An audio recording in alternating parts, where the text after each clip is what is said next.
Γεια σας! Hello! Είναι το τρίτο επεισόδιο του vidcast μας Retro Game Couple Chats, συζητήσεις, και σήμερα θα μιλήσουμε, όπως είχαμε πει με τον Πάνο την φορά, για τα live service games. Τι είναι τα live service games? Να σου κάνω μια εισαγωγή. Όταν αγοράζουμε παιχνίδια, περισσότεροι νομίζω ότι παίρνουμε ένα προϊόν. Έτσι θα έπρεπε. Αυτό είναι το game as a product. Ναι. Το παιχνίδι ως προϊόν. Ότι παίρνεις ένα παιχνίδι το οποίο είναι ολοκληρωμένο, έχει μέσα ό,τι χρειάζεσαι στο κουτί, το παίρνεις, το παίζεις, περνάς την ώρα σου, γεια σας. Έτσι ήταν λοιπόν όλα τα retro games ήταν καταρχήν. Όταν λες retro games εννοείς μέχρι και πριν από 20 χρόνια.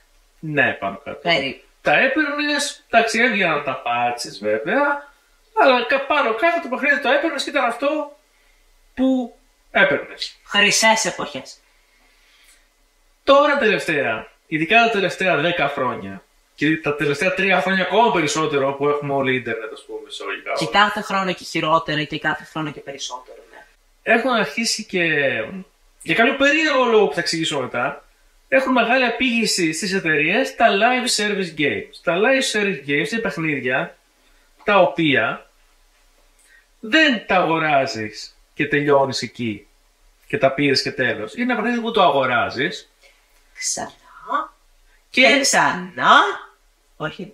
πάνω κάτω, ναι, το παίρνεις σαν υπηρεσία. Γι' αυτό λέγεται as a service. Το οποίο τι σημαίνει ότι σου παρέχει διασκέδαση σε μορφή υπηρεσίας, όχι σε μορφή προϊόντος μια και έξω. Συνεχίζεις και πληρώνεις συνέχεια και αυτό συνεχίζεις και παίζεις συνέχεια με νέους χαρακτήρες, νέες αποστολές, νέα κουτρούμια, ανάλογα με το παιχνίδι έχεις πάρει. Φοβάμαι να ρωτήσω αν είναι κάτι σαν το Season Pass που έχουν μερικά παιχνίδια. Θα φτάσουμε εκεί. Ας το πάμε από την αρχή. Θα έλεγε κάποιος ότι από τη φύση τους βέβαια, τα πρώτα live service games ήταν τα MMORPG. Οκ. Τα World of Warcraft, το Lineage που παίζαμε, Lineage όπως το λέει ο καθένας. Όλα αυτά τα MMORPG τέλος πάντων, από τη φύση τους είναι live service games. Είναι παιχνίδια τα οποία πληρώνουν μια συνδρομή Στο σερβερ, που βέβαια τότε η δικαιολογία ήταν ότι πληρώνεις το σερβερ ουσιαστικά. Γι' αυτό και το παιχνίδι δεν κόστιζε όσο κοστίζαν όλα τα παιχνίδια. Και όπως Σημείωση. είχαν πολλά MMO που κοστίζαν κανονικά 50 ευρώ, συν μετά πλήρωνε συνδρομή. Εγώ θυμάμαι ότι κοστίζανε τα περισσότερα τέλος πάντων. Όχι, υπήρχαν και Λίγο λιγότερο. Γιατί ναι, σου τα πιο λέει... πολλά ήταν από free μέχρι 20 ευρώ με το Ακριβώς πιο αυτό. και τα πιο βαρβάτα. Ήταν full τιμή και μετά πω. πήγες μέσα στη full τιμή και σαν να μείναν δωρεάν. Κάτι τέτοιο. Αυτό ναι μπορεί να υπήρχε. Αυτά λοιπόν είναι τα πρώτα live service games τα οποία δικαιολογούνται, προφανώς, πιστεύω συμφωνούμε, από τη φύση τους. Παίζεις στο ίντερνετ, πληρώνεις το server, πληρώνεις το ένα, έχεις συνέχεια καινούργια quest, είναι όμως μια υπηρεσία και αυτό. Ναι. Ωραία. Το θέμα είναι τώρα βγαίνουν τώρα τελευταία. Single player παιχνίδια, ας πούμε, σε εισαγωγικά single player. Όπως το Suicide Squad, το Diablo 4, το Diablo Immortal στα Android αντίστοιχα. Γενικά, όπου έχει εμπλακεί η Activision Blizzard πάνω κάτω και η EA, τα Battlefield είναι και MMO σε FPS, λες πάει στο διάλογο. Μην κατηγορήσουμε και την Blizzard τόσο πολύ, γιατί Ναι, εδώ ναι, πέρα ναι, λέμε το ναι. World of Warcraft πέτυχε, οπότε... Εντάξει, το είναι MMO, εγώ λέω για παιχνίδια τα οποία δεν είναι MMO. Ναι. Και ακολουθούν αυτό το μοντέλο σε φάση παίζεις το παιχνίδι μεν, αλλά με το που το τελειώνεις, ξεκλειδώνεις το service κομμάτι, που είναι κάτι infinite dungeons σε κάποια παιχνίδια, π.χ. καλή ώρα στα fighting games, σε παιχνίδια ξύλου, όπως το Tekken 8 που βγήκε πρόσφατα. Τι έγινε με το Tekken 8? Βάλανε cosmetic store και καλά. DLC. Όχι, cada DLC είναι άλλος καρκίνος. Είναι πιο μπροστά. Το DLC είναι έχεις τα παιχνίδια να το πληρώνεις. Εντάξει, αυτό είναι άλλο πράγμα. Αυτό είναι στο game as a product, πληρώνεις έξτρα κομμάτια του product. Είναι άλλη κατάσταση αυτό. Άρα τι είναι αυτά τα cosmetics? Όσο πάρουν είναι στολές, τέτοια πράγματα, ξέρεις, skins. Το θέμα είναι ότι τα βάλανε αυτά και η λογική όταν τα βάλανε ήταν ότι κοίτα να δεις, κάπως πρέπει να πληρώσουν του server που παίζει το online δωρεάν. Οπότε σας βάζουμε τα cosmetics και ελπίζουμε να θα τα αγοράσετε για να στηρίξουμε το server. Αυτό δεν είναι ακριβώς as a service ακόμα. αυτό που χαρακτηρίζει τα παιχνίδια σαν service είναι η ύπαρξη Season Pass, Battle Pass, Youth Pass, Market Pass και όλα αυτά τα pass τα οποία σου δίνουν μια υπηρεσία. Ναι, συνήθως σε πολλά παιχνίδια, κυρίως mobile games, γιατί νομίζω από εκεί ξεκίνησε αυτή η μάστιγα. Αυτό το υπέροχο πράγμα. Αυτό ξεκίνησε όντως από τα mobile games και συγκεκριμένα τα mobile games στην Ασία. Ναι. Οι Κινέζοι πρωτοπόροι. Πάντα πρωτοπόροι. Βέβαια. Microtransactions. Βέβαια, αυτό έχει ξεκινήσει τότε με τη λογική ότι σου δίνει ένα μεγάλο boost στο game. Δηλαδή έμερνες το Season Pass και επειδή έδινες χρήματα, ήταν pay to win το σενάριο, ας πούμε, ήσουν πλέον εσύ ο κυρίαρχος του παιχνιδιού. Εσύ και όποιος άλλος είχε το Season Pass, τέλος πάντων. Και μετά παίζατε ξύλο μεταξύ σας. Ναι. Αυτό που λες ισχύει γιατί όμως? Ναι. Γιατί όταν η εταιρεία προφανώς έχει το game as a service και σου βάλει ένα pass, ναι, κάπως πρέπει να σε κάνει να το αγοράσεις. Ναι, φυσικά. Άμα με το να το αγοράσεις δεν γίνεσαι πιο ισχυρός, για ποιο λόγο να πας να το πάρεις? Το οποίο είναι και πάρα πολύ λογικό και είναι πάρα πολύ ωραίο. Πάρα πολλά παιχνίδια από πάρα πολλά mobile games κάνανε το tasteful thing, να έχουν ένα καλό gameplay και χωρίς το Season Pass.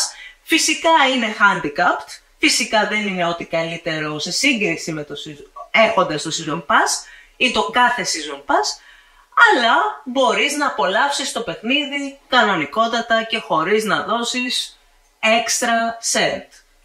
Συμφωνώ, απλώς εγώ θα ήθελα να αφήσουμε στην άκρη τα mobile games. Όχι, εγώ το ένα. Το pass είναι πιο φυσιολογικό και έχει να κάνει και με τη μορφή των παιχνιδιών αυτών και με την πλατφόρμα στην οποία παίζεις. Και να εστιάσουμε σε AAA games, σε κονσόλες και υπολογιστές που υπάρχει αυτό το as a service.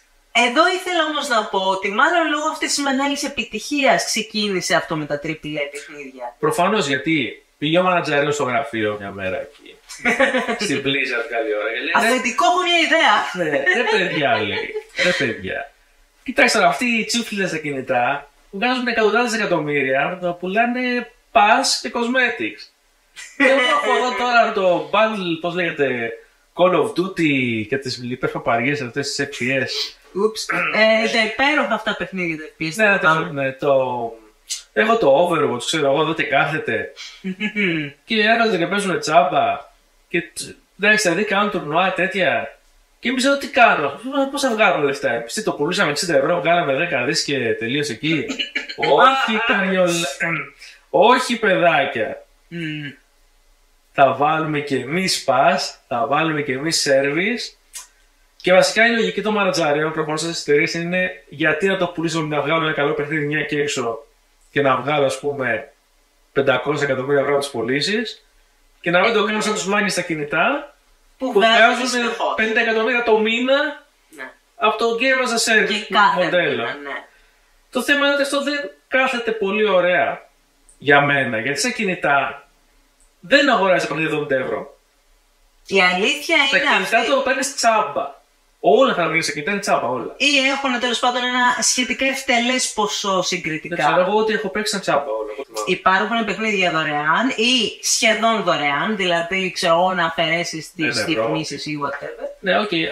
Αλλά, εν πάση περιπτώσει, δεν είναι 60 και 70 ευρώ AAA παιχνίδι προϊόν. Όταν μιλάμε λοιπόν για κονσόλα και PC, που μιλάμε ότι το αγοράζω 60-70 ευρώ. Ναι. Σεβαστό ποσό θα έλεγα κιόλας. Σεβαστό.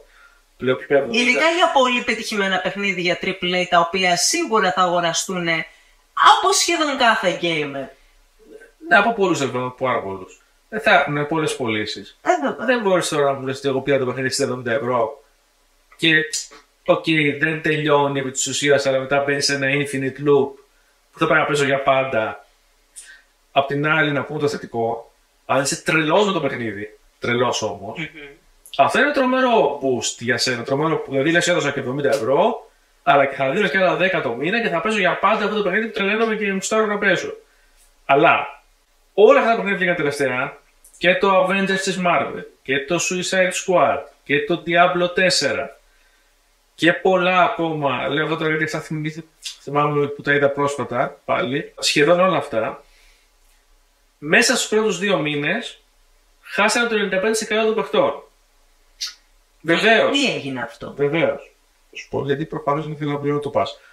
Βεβαίως, όταν έχεις, ας πούμε, 10 εκατομμύρια παίχτες, μπορεί 10 εκατομμύρια να έχεις, όταν έχεις 1 εκατομμύριο παίχτες, το να μένεις με το 5% των παιχτών είναι 50.000 παίχτες.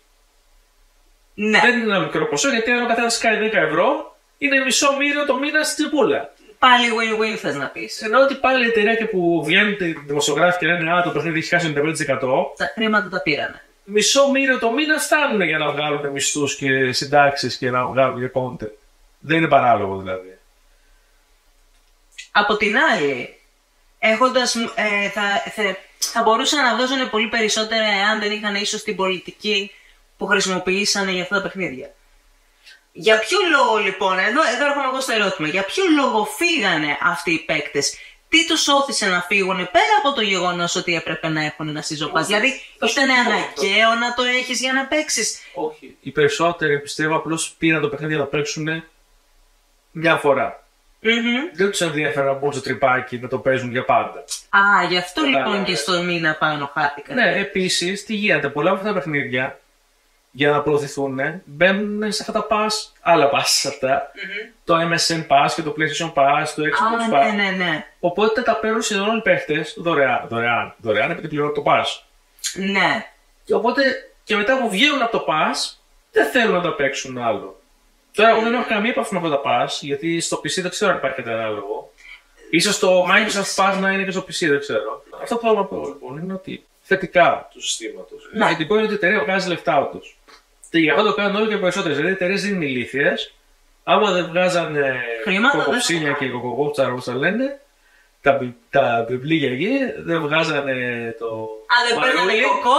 Ναι, άμα δεν έβγαινε το μαρούλι, δεν θα το κάνατε. Ναι. Δεν είναι βλάκες μανατζέρι, βγαίνουν τα λεφτά. Όσο και να γκρινιάζουμε εμείς οι παίχτες, οι υπόλοιποι, τα λεφτά βγαίνουν.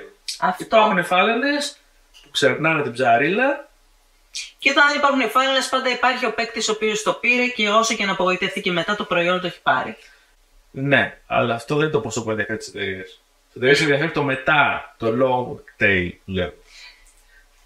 Γιατί το αρχικό, τα νούμερα λένε ότι είναι πολύ μεγάλο. Και γι' αυτό θα το κάνουν όλοι οι μανατζαρέοι και δεν το κάνουν. Όπως είπα λοιπόν, στα θετικά δεν είναι καλό για τις εταιρείες.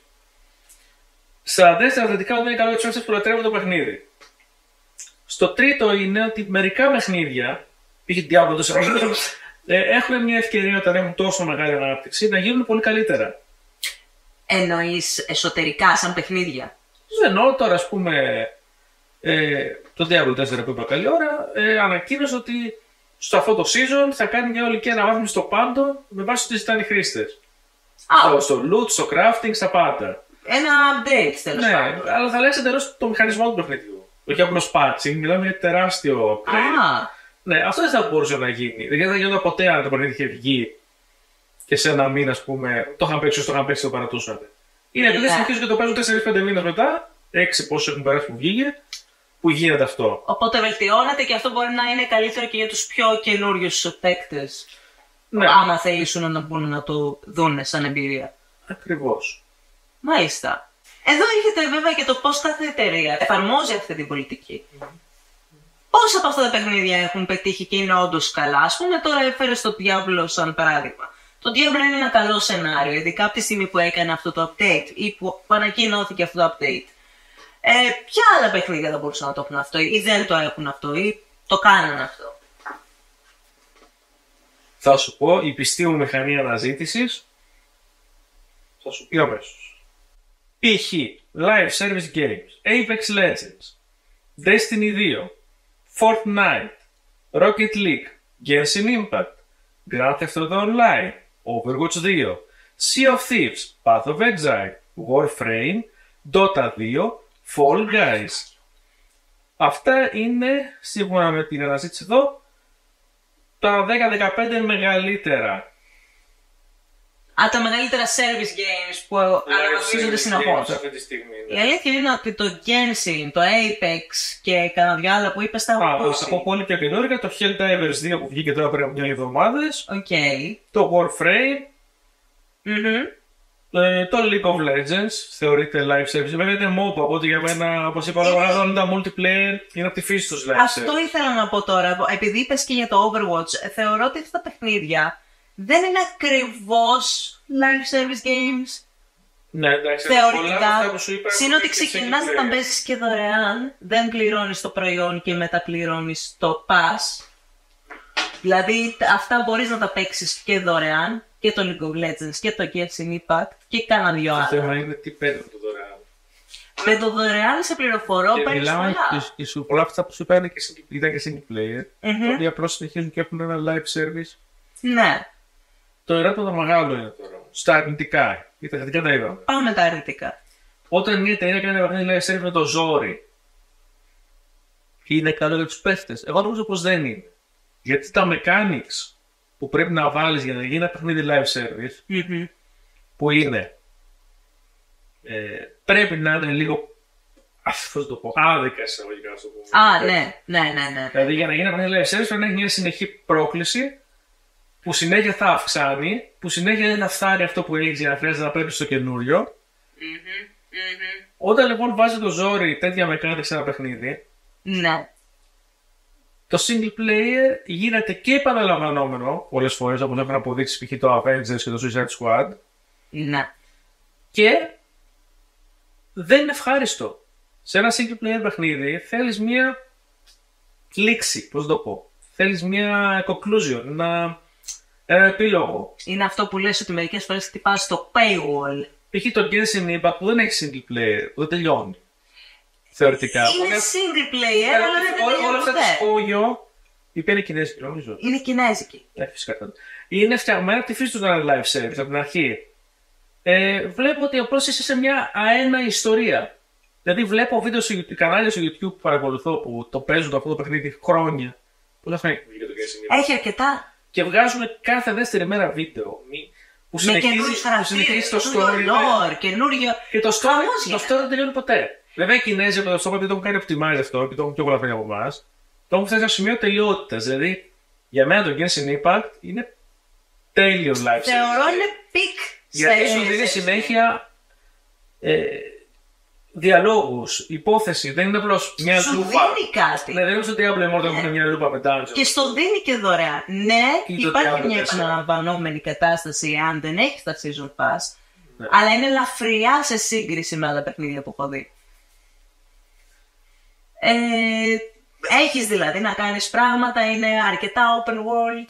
Έχει πράγματα. Η αλήθεια είναι ότι παιχνίδια σαν το Genshin Impact και από εταιρείες όπως η Hoyo έχουν κάνει αυτό που είπα και πιο πριν, το tasteful thing. Να έχεις ένα παιχνίδι το οποίο μπορείς να το ευχαριστηθείς ό,τι και να γίνει και απλά να έχεις και την επιλογή του season. Και εδώ ερχόμαστε του season pass και εδώ ερχόμαστε σε αυτό που είπες πριν. Φαντάσου π.χ. τώρα, να σου πω εγώ ένα παράδειγμα, να παίξεις το Final Fantasy το 15 ας πούμε, εντάξει, και εκεί που τελειώνει θεωρητικά το παιχνίδι, να ξεκλειδώνει ένα Infinite Loop που είναι ο, πώς το λέγανε τον ήρωα του 15, δεν θυμάμαι. Τον Noctis του 15, ο οποίος θα πρέπει να πει σε ένα Eternal Road Trip ας πούμε, που θα πηγαίνει από περιοχή σε περιοχή κάθε μήνα, που θα ξεκλειδώνει το Season Pass, ναι, και θα πολεμάει συνέχεια τέρατα. Δεν ξέρω, είναι αυτό ευχάριστο? Εδώ ερχόμαστε. Δεν σου άρεσε αυτό? Θα σου πω. Εδώ ερχόμαστε στο τι content υπάρχει και ποιο είναι το παιχνίδι και πού απευθύνεται. Έχει αρχή και τέλος από το Final Fantasy. Από τη φύση του, το μόνο που μπορεί να κάνει σαν extra content είναι extra dungeons, τα οποία ίσως να εμπλουτίσουν το lore μέχρι ένα σημείο που και αυτό ακόμα θα τελειώσει κάποια στιγμή. Όσα dungeons και μην, μπορεί να είναι 5, μπορεί να είναι 10, κάποια στιγμή θα τελειώσει. Εάν όμως κάνεις κάτι σαν, ας πούμε, όχι Suicide Squad απαραίτητα, σου λέω κάτι σχετικό πάλι με Marvel DC, το οποίο έχει ένα άπειρο content από πίσω. Έχει ένα content το οποίο είναι πολλών ετών, πολλών δεκαετιών content. Εκεί μπορεί κάποιος, έχοντας φυσικά τους κατάλληλους συγγραφείς και τους κατάλληλους developers, μεγάλη κουβέντα αυτό, τέλος πάντων, να κάνει συνέχεια καινούριο content το οποίο θα είναι ευχάριστο, γιατί συνέχεια θα είναι καινούριο σχετικά, γιατί πάντα μπορεί να παίρνει από την μπάνκα των παλιότερων θεμάτων που δεν έχει εμφανιστεί, έτσι. Τα παλιότερα θέματα δεν τα έχουν δει οι νέες γενιές. Εκεί λοιπόν πάμε στο ότι εάν ας πούμε τώρα λες ότι στο Suicide Squad κάνανε κάτι που έγινε λάθος. Στο Suicide Squad το κάνανε από την αρχή λάθος, δεν το είχε το παιχνίδι. Ναι, δεν το γνώριζες. Ένα super hero game το κάνανε gun game. Είναι λάθος από τη φύση του. Ακριβώς όμως, γιατί είναι αυτό που έλεγα. Αυτό το κάνανε για να μπορέσουν να χώσουν μέσα τα mechanics που χρειάζονται για να το κάνουν service game. Π.χ. οι υπερήρωες, ακόμα και αυτή τη Suicide Squad, δεν είχαν ανάγκη όπλα. Ναι. Αλλά τι είπανε τα αφεντικά. Σου λέει ρε φίλε, άμα δεν βάλω όπλα, πώς θα κάνω εγώ το γνωστό service game που κάθε μήνα θα πουλάω το καινούριο πιο γαμάτο όπλο. Έτσι λοιπόν, αναγκαστικά βάλαν όπλα σε όλους τους ήρωες, οι οποίοι δουλεύουν μόνο με όπλα, πολυβόλα και χωρίς τις δυνάμεις τους, ακριβώς για να μπορούν στο live service μετά αυτοί να σου πουλάνε κάθε μήνα το καινούριο πιο γαμάτο όπλο. Το πολύχρωμο, το θεϊκό. Το θέμα είναι λοιπόν αυτό που έλεγα, ότι όταν κάνεις κάτι τέτοιο, το καταστρέφεις το παιχνίδι. Θα μπορούσε να ήταν ένα υπέροχο single player game με τις δυνάμεις των χαρακτήρων, αλλά για να το κάνουν με το ζόρι live service, του βάλουν αυτό το mechanic και το κάνανε ένα κοινότυπο κακό shooter. Εδώ έρχεται η δικιά μου απορία τώρα. Γιατί να πάρεις Suicide Squad και κάθε DC τέλος πάντων, ή Marvel έστω σε αυτή την περίπτωση, για να κάνεις ένα shooter game. Υπάρχουν τόσα πολλά πράγματα που μπορείς να κάνεις. Θέλεις να κάνεις live service game. Θα σου πω γιατί. Γιατί το λάστο γιατί. Είναι απλή απάντηση. Το καταλαβαίνω. Γιατί όμως να κάνεις κάτι το οποίο δεν έχει καμία σχέση gameplay wise για το live service. Είναι κάτι το οποίο δεν έχει καμία απολύτως σχέση, όπως το πες και εσύ τώρα. Βάζανε αυτό υποχρεωτικά και δεν έχει καμία επαφή ούτε με τις δυνάμεις ούτε με το θέμα. Και είπα εγώ πριν, γιατί να μην κάνεις τον αντίπαλο του μήνα. Υπάρχει αυτό το πράγμα, υπάρχει ο αντίπαλος του μήνα. Μπορεί να κάνεις το quest του μήνα. Και μπορείς να το κάνεις και με χρόνο. Το έχουν κάνει πάρα πολλά παιχνίδια με αρκετά μεγάλη επιτυχία. Και μπορεί να γίνει. Και είναι κάτι το οποίο θεματικά θα έστεκε. Θα μπορούσαν να τραβάνε από την πάνκα των σούπερ ηρώων.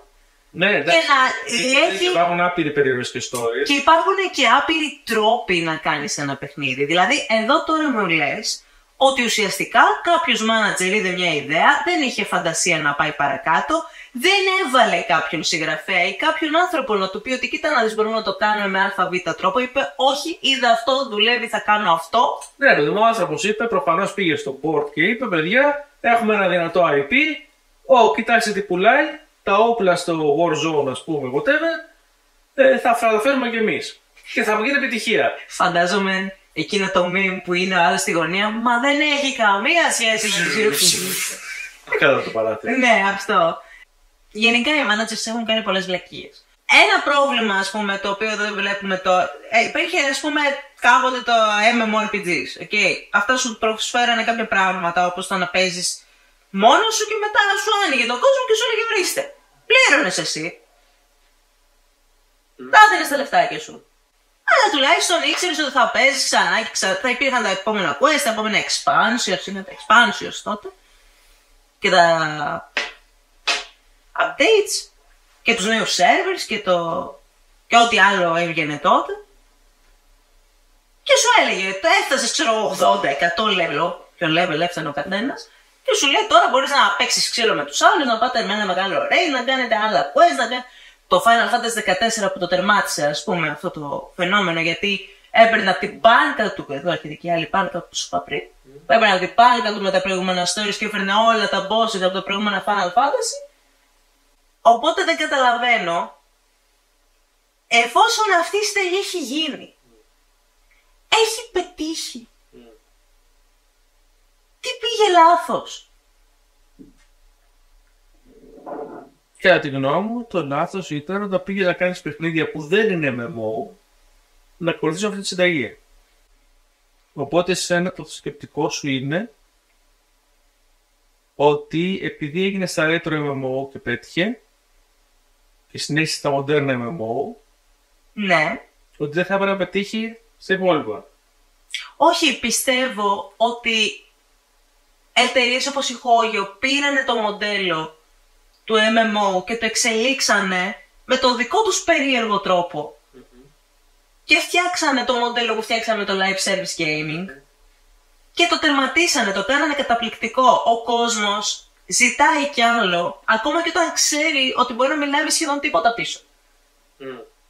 Το οποίο είναι υπέροχο, δηλαδή αυτό που έχουν φτιάξει είναι καταπληκτικό. Δηλαδή δίνουν επαναλαμβανόμενο, ας πούμε, και ουσιαστικά λίγο reskinned και recolored content και ο κόσμος ζητάει και περίσσεμα. Κάτι έχει πάει πολύ σωστά εκεί. Ναι, αυτά προσπαθούν λοιπόν να αντιγράψουν και οι άλλες εταιρείες για να πάρουν λεφτάκια. Και εδώ είναι που δεν καταλαβαίνω. Έχεις κάτι να αντιγράψεις. Θες να αντιγράψεις. Είναι, να το, είναι εκεί. Είναι ακριβώς η συνταγή. Είναι εκεί. Δεν καταλαβαίνω την επιλογή να μην το κάνεις. Και με αυτή την ερώτηση λοιπόν φαίνεται πολύ ωραίο και πολύ ταιριαστό να κλείσουμε την κουβέντα μας. Εσείς και τι νομίζετε λοιπόν ότι γίνεται αυτό? Σας αρέσουν τα live service games? Τα θέλετε? Γουστάρετε? Δεν τα θέλετε? Νομίζετε ότι είναι πιπί? Ποιοι τα πήρατε και απογοητευτήκατε? Ποιοι τα πήρατε και τα αγαπήσατε? Παίζετε ακόμα Diablo 4 π.χ. Παίζετε πολύ Tekken 8 με microtransactions? με microtransactions? Βέβαια τα microtransactions θα κάνουμε άλλο βίντεο συγκεκριμένο, γιατί είναι άλλη ιστορία. Είναι μια άλλη ιστορία, αλλά δεν πάμε να είναι στο live service gaming. More or less. Ναι. Λοιπόν, αυτά από εμάς. Ήταν ακόμα μια συζήτηση. Η επόμενη θα είναι με τον Banner Retro Showcase πάλι. Και τι θέμα θα είναι αυτό? Κονσόλες. Ου. Και εκκρεμεί να κάνουμε και μια συζήτηση για τα microtransactions και τα loot boxes στο μέλλον, το οποίο είναι επίσης πολύ σημαντικό και πολύ καυτό θέμα, το οποίο μας απασχολεί. Ακόμα κάτι υποδείξει στο live service gaming. Και να πούμε και πώς σχετίζεται αυτά και με τα retro παιχνίδια επίσης. Αν υπήρχε κάτι ανάλογο, ίσως και να υπήρχε. Πολύ πιθανό να υπήρχε. Και γεια σας.